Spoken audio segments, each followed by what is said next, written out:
Alright guys, TacticalRab again today. I hope you're all doing well and enjoying your day so far. 2022 is very nearly over, but we still don't know the entire OpTic Texas team heading into the Major 2 qualifiers in early January 2023. FormaL with a rather cryptic and definitely interestingly timed tweet about the OpTic dynasty and potentially making a return, given the fact that OpTic Texas currently do need a main AR, you could argue, going into the upcoming year. Very much enjoyed your thoughts in the comment section below. Hit the like button if you enjoy. Subscribe if you're new as always, I would greatly appreciate it. Just wanted to thank you all for a phenomenal 2022. It's been a great year for this channel and the other ones that I'm running as well. Next year's going to be even bigger and better. Love to see it. Let's dive straight into things. This, like, flying sentry gun, I don't know what's happening here, but, you know, it's Call of Duty Modern Warfare 2, baby. And even as the flanks say, right, the OpTic roster, currently unknown. Few possibilities we'll dive into in a few minutes' time here. Before we get to that, we've got to talk about this stuff, because some further drama on this last night around these upper deck cards. We talked about this a couple of days ago now, when these launched around Major 1 in Raleigh, and, you know, people have been collecting them. Pretty cool stuff. They've got these ink cards as well, which do, I believe, have been like hand signed by the players at some point in the past. I think we even saw the videos and stuff of when the players were doing it back in the day, and now they're finally public. So these are the 2021 season cards. So, you know, maybe next year or whatever, late next year, we're going to get the cards from Vanguard, and then the year after, we're probably going to get Moustache Scump. And like, you know, it's kind of interesting that they delay it like that, just because, you know, Scump's going to be long retired by the time his, let's say, Modern Warfare 2 season card comes out, which probably will be worth a lot of money. Now, whether this card is actually worth the amount of money that it's being bidded at on eBay, and this is what I was confused about looking at it yesterday, and as I said yesterday, I'm not too familiar with the world of sports cards and the markets involved and any potential manipulation, but I couldn't really understand why these cards that aren't exactly unique are going for $800 a pop. Now, when you look, 16 bids here, right, on eBay, so you're thinking, damn, this must be legit. So, even as Jacob says, this guy on eBay is selling a bunch of signed COD cards from the 21 season, and he's about to make some damn good cash in roughly 2 hours when the auctions are done. So basically he had all the different cards on there, not just Scump, but also the other guys, Clayster and co, even Tyrantira and Doug, as Breaker Point described. This is the New York subletters Doug from the Modern Warfare season back in 2019-2020, when you know, he was on the subletters roster. You guys might remember some of the many dramas that Doug had that season, at times related to the fact that he wasn't really given a chance in the starting team. He wanted one, and you know, it went back and forth from the like over the next couple of years. Now, of course, he's on Boston. Now, these were kind of the top sellers of the day. So the Scump solo ink card went for over $1,000 apparently, and this is a big caveat we'll discuss here in a second. The aBeZy, Simp and Arcitys trio card at $750, then Simp and aBeZy duo card, Arcitys, Clayster, Simp, and all this type of stuff. So this is what these were sold for. I mean, look at this, 42 bids, 28 bids.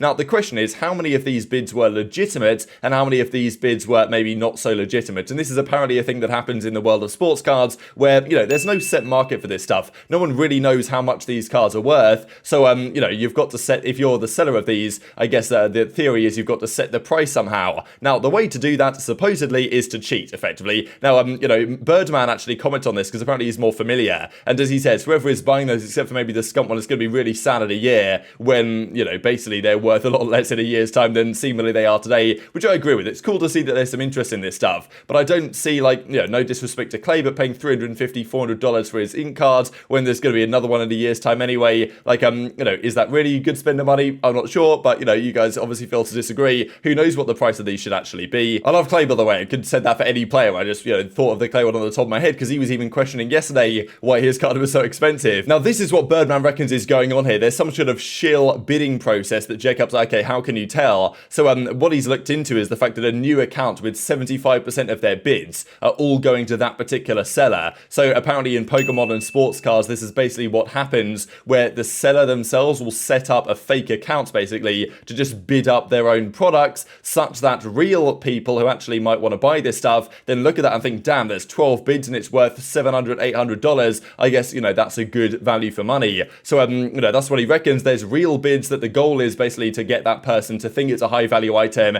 and therefore if the fake bid wins, they just cancel it and relist it. So there might be a chance that some of those sales that we saw are actually fake bids winning, and therefore they're going to get put up there in a few days time. So yeah, I said yesterday, just be careful about this stuff, and apparently there is good reason to do so, because there's a lot of fake bids flying around potentially that are trying to inflate the prices of this stuff. So it's cool that there's a market and there's interest in it, and it's getting the same kind of buzz around it to an extent as some of these other sports cards do, but worth being careful about this stuff is what I would say at the present time. Now let's dive into Rostermania. So firstly, there's some gunless last night, LAG scrims. Now I believe there was some sort of pickup tourney going on. that Gunless was playing in with some of the LA Guerrillas guys. And just to mention this team here, so if we zoom in on the left-hand side, we can find that it's Arcitys, Gunless, and Pristini playing together with Exceed. So Exceed is currently rumoured to be in the LAG starting team. This, I don't believe, is going to be the LAG starting roster. Would be very interesting if this happens. In terms of roles, it actually doesn't make well, it's okay. It's not disastrous, but it's maybe not great in terms of having the SMG duo in play.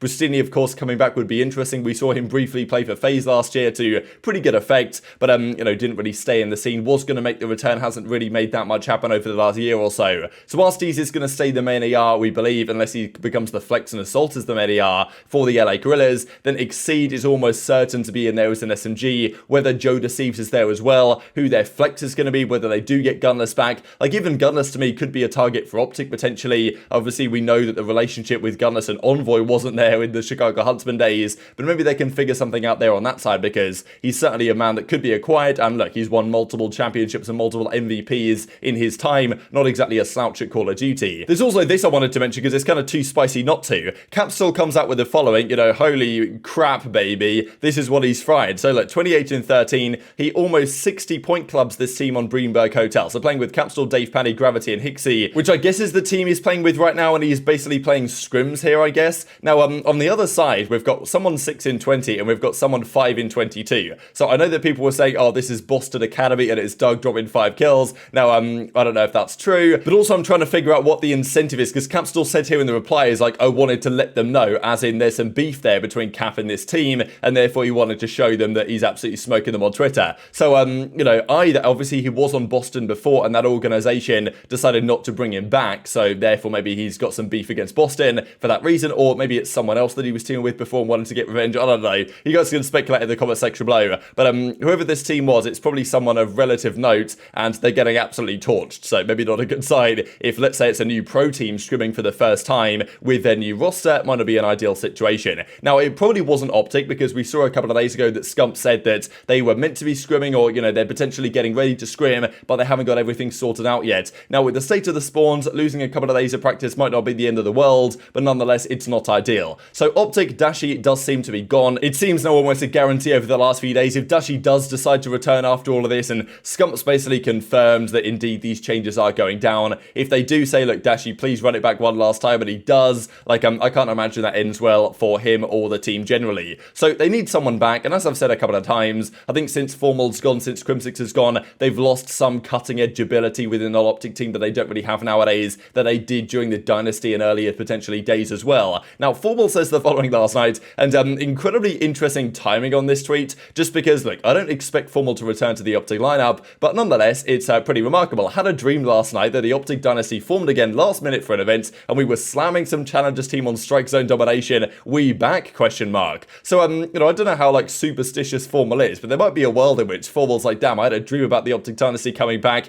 Now the OpTic team needs a main AR. Maybe I just run it back for one time. I don't know what he's thinking internally, but, nonetheless, a very well-timed tweet in terms of getting 12,000 likes. So, first of all, reforming the OpTic Dynasty, I don't think that's going to be happening in the present state of things. Karma, I don't think really wants to come back. Maybe he does, and he did get an offer, I think, from Vegas or some other team relatively recently, but, would he be fully committed? Maybe not. Crimsix, I don't think wants to play for OpTic again. We've heard the talk about that in the past, and, there's obviously some beef there between him and Rambo. However, Scum and FormaL TTP, legendary duo, maybe there's a chance that this happens. First of all, just this dream is an interesting one. The OpTic Dynasty forms again last minute for an event, which is kind of not dissimilar to the situation currently in play, and then for some reason they're playing a Challengers team, but on Strike Zone domination, which of course is this map if you guys are unfamiliar with Call of Duty Ghosts back in the day. This was actually, if you guys know Dome from Modern Warfare 3, this was actually a remake of Dome. The map design is identical really to the way Dome works. The pro shot right here is basically where the Dome is on the original Modern Warfare 3 map, but it's not Dome, but it's basically the same map design as Dome,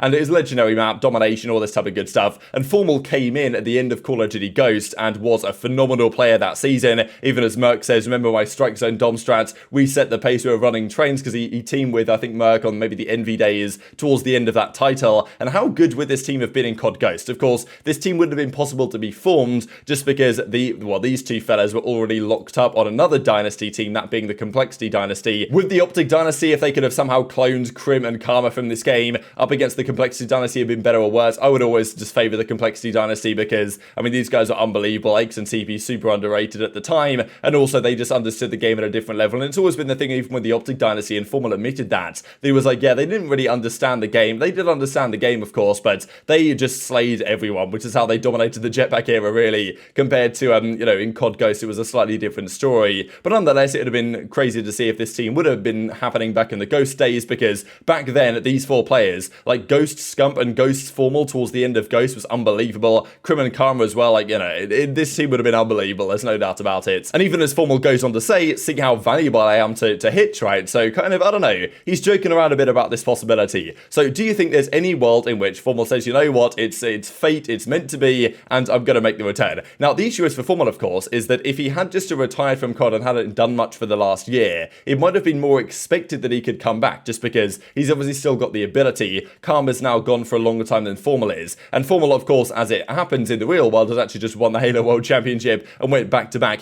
Now, the Halo schedule looks like this. Now, this Halo LAN that OpTic were meant to hold has now been postponed and is going to get redone. Then there's this kind of Spartan Showdown, which I'm pretty sure isn't on LAN, maybe it is. And then there's the kickoff major in Charlotte, North Carolina at the end of February. So that's the schedule here for the year 2 of the HCS. Now, Halo, as usually happens, will more than likely have a good first year and then maybe slightly go downhill over time. We'll see how it goes. So I wouldn't be surprised if in a couple of years, FormaL's like, you know, is this Halo thing really it anymore? But having just won the World Championship with the OpTic Halo team, I feel like there's just no chance realistically that he's going to say, you know what, guys, like, you know, let me just play Major 2 here with OpTic, despite the fact that I've not played this game at all so far. I don't even like Call of Duty anymore. The reason why he retired was because he was getting frustrated with the state of Call of Duty. He talked about the passion and kind of losing it and not wanting to get on and scrim every single day. And, you know, one of the main reasons why he actually decided to call it a day in Call of Duty. Can't really imagine a world in which he makes a return, but also if he, you know, does or doesn't return, then do they really need that role as well? Do they need a main AR in FormaL to replace Dashy, or would they prefer to have a situation where Scump can maybe become the flex and either iLLeY's on the main or they get someone else into that role over time?